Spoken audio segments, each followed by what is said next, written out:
Salut YouTube, c'est JP de Top Factory. La science est capable aujourd'hui d'expliquer plein de choses qui pouvaient être considérées à une certaine époque comme de la magie ou même de la sorcellerie. Aujourd'hui, nous sommes en 2016 et il existe un bon nombre de phénomènes que la science est incapable d'expliquer de manière précise et certaine. Que ce soit dans l'espace, sur la Terre ou dans nos océans, la nature nous réserve bien des mystères. Alors c'est parti pour le top 10 des phénomènes scientifiques inexpliqués.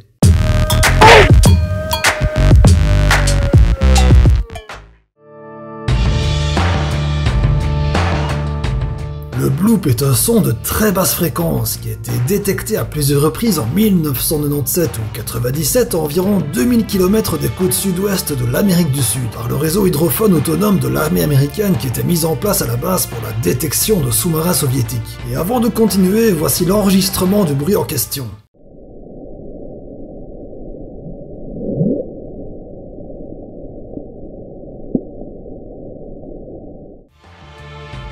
D'après les explications de l'Agence américaine d'observation océanique et atmosphérique, le son était d'une amplitude suffisante pour être détecté par des capteurs situés à plus de 5000 km du point d'origine. Certains pensent que ce son aurait pu être émis par une gigantesque baleine, tandis que d'autres émettent l'hypothèse qu'une énorme pieuvre ou calamar aurait pu produire ce type de son. Mais cette théorie manque de crédibilité, étant donné qu'une baleine a besoin de remonter à la surface pour respirer et qu'elle aurait sans doute été repérée, et qu'une pieuvre ou un calamar ne dispose pas de membranes gazeuses qui sont indispensables pour émettre un bruit pareil.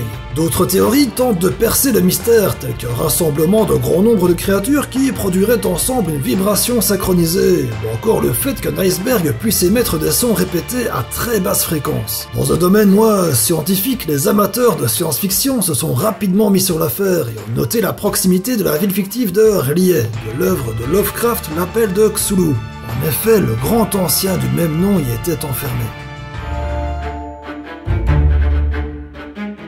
Et si je vous disais que cette demoiselle a 17 ans, c'est juste énorme pour un insecte et c'est pourtant bien vrai. On la retrouve principalement dans les forêts montagneuses des États-Unis, mais reprenons depuis le début. Comme la plupart des insectes, elle va commencer sa vie en tant que larve. Elle vivra à une vingtaine de centimètres sous terre, et ce pendant une période de 17 années, ni plus ni moins. Après ce très long séjour souterrain, les larves vont muer et sortiront de terre pour se nicher dans les arbres où mâles et femelles s'accoupleront. La femelle pondra ses œufs qui donneront naissance à de nouvelles larves qui tomberont de l'arbre afin qu'elles puissent à leur tour s'enfoncer dans le sol pour un nouveau cycle. Mais dans cette histoire, il y a deux trucs bizarres. Le premier, c'est que la larve va rester 17 ans dans le sol, se transformera en cigale et, une fois l'air libre, n'aura plus que 2 ou 3 semaines d'espérance de vie pour trouver un partenaire. La deuxième bizarrerie, c'est que comment font les larves pour savoir quand sortir de terre après les 17 années? À moins d'avoir un calendrier avec une croix marquée au jour de sortie, mais ça m'étonnerait.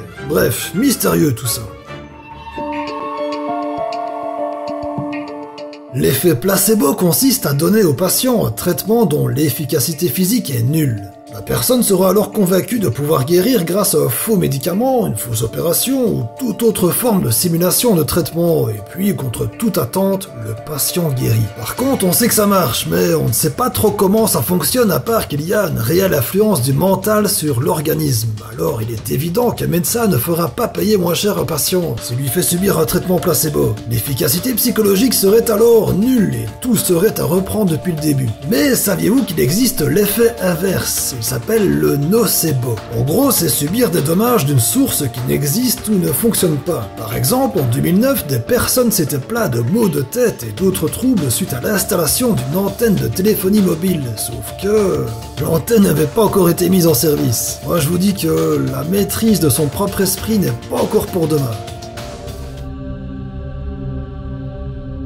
Des pierres qui bougent toutes seules dans la vallée de la mort. Le phénomène a été détecté suite à l'observation de longues traces dans la boue séchée derrière plusieurs pierres situées à Restreak Playa, un lac asséché à certaines périodes. Le fait que le lac s'assèche n'explique pas pourquoi les rochers, dont certains pèsent plusieurs centaines de kilos, ont été déplacés sur de longues distances en formant des traces derrière eux. En 2011, une équipe de chercheurs installe une quinzaine de rochers de tailles différentes. Tous sont équipés de plusieurs détecteurs et de puces GPS et sont entourés de plusieurs appareils photo réglés en timelapse, ainsi qu'une station météo à haute résolution. 2 ans plus tard, en hiver 2013, la zone se retrouve sous 7 cm d'eau. Une couche de glace de 3 à 6 mm se formera s'effondrera rapidement et le 21 décembre 2013, la fine couche de glace se brise. Elle formera alors un genre de mini-banquise en mouvement qui poussera très doucement les lourdes pierres. Le phénomène invisible à l'œil nu n'a pas échappé aux différents dispositifs techniques de l'équipe. Bon, ok, c'est un phénomène expliqué, mais vu que la résolution du mystère est assez récente et que je trouvais l'histoire assez sympa, je l'ai mis dans stop.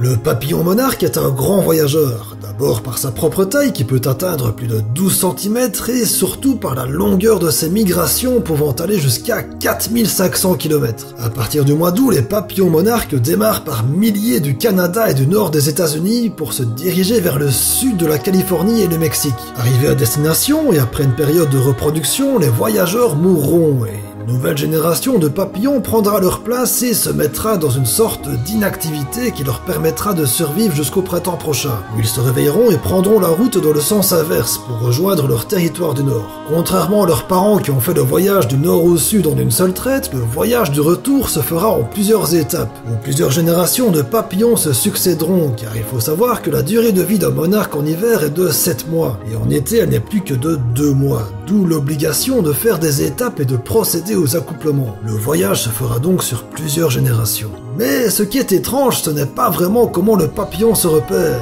On sait désormais que c'est grâce au soleil et à un compas magnétique dans le corps, mais plutôt à comment fait-il pour retrouver l'endroit exact de là où ses arrière-arrière-grands-parents sont partis lors de la migration de l'année avant. Je trouve ça juste incroyable. Alors permettez-moi de rigoler quand j'entends que le petit Jimmy attend sagement l'accueil du magasin parce qu'il s'est perdu dans les rayons. Il y a fort peu de chances que vous ayez pu voir ça de vos propres yeux, car c'est un phénomène rare. Lors de certains tremblements de terre, des témoins affirment avoir aperçu des formations lumineuses dans un temps relativement court, de l'ordre de quelques secondes. On peut difficilement décrire ce phénomène, car il peut prendre plusieurs formes, telles que des éclairs, des halos lumineux, des boules incandescentes ou même des flammes.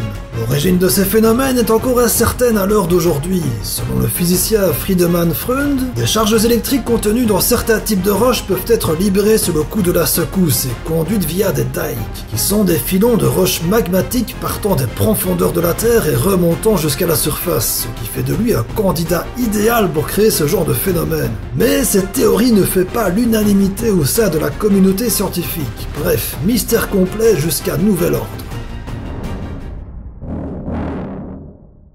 Un Hum est un phénomène sonore de très faible fréquence, à la limite de la portée de l'oreille humaine. Le son ne sera d'ailleurs pas perçu par tout le monde, l'origine du bruit est dans tous les cas inconnue. Les plus sceptiques diront qu'il s'agit d'acouphène, qui est une sensation désagréable de percevoir un son qui n'existe pas. Plusieurs témoignages font état de bruits sourds venant de leurs propres habitations sans pour autant savoir d'où vient exactement ce fameux bruit. Les différents témoins commencent souvent par le fait qu'ils avaient l'impression qu'ils étaient seuls à entendre ces phénomènes et qu'ils se considéraient comme dérangés pour certains, alors que plusieurs sites et forums spécialisés existent et rassemblent de nombreux témoignages dont certains sont relativement inquiétants. D'autres pensent à une tentative de prise de contact venant d'extraterrestres, mais personnellement je n'irai pas jusque-là. Je crois en la vie ailleurs, mais je pense qu'ils trouveront certainement des moyens de communication plus sophistiqués.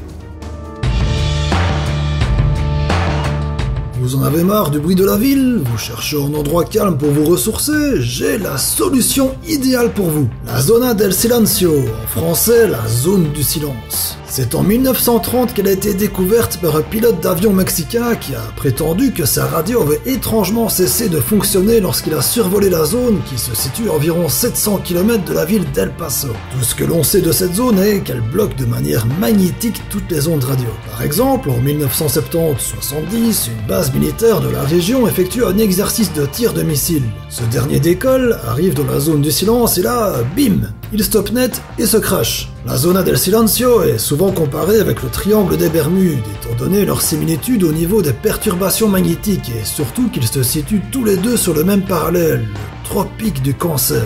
Bref, un endroit plein de mystères.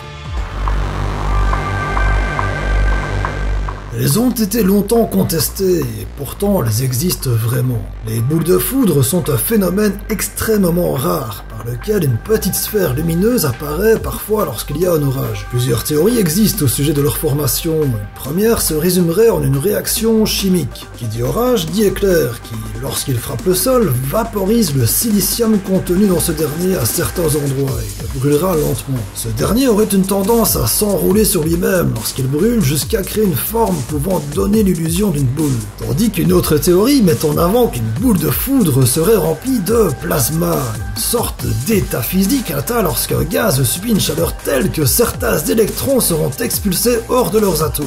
Les électrons deviendront alors ionisés, c'est-à-dire qu'ils ne seront plus électriquement neutres. Lorsque suffisamment d'électrons verront leur charge électrique modifiée, les nombreux courants électriques se croisant dans la boule de gaz se maintiendront entre eux grâce au champ magnétique et formeront la fameuse boule de foudre. Quoi qu'il en soit, ces deux théories sont aujourd'hui encore incertaines et méritent bien plus d'études avant d'être sûrs de l'origine de ce rare phénomène.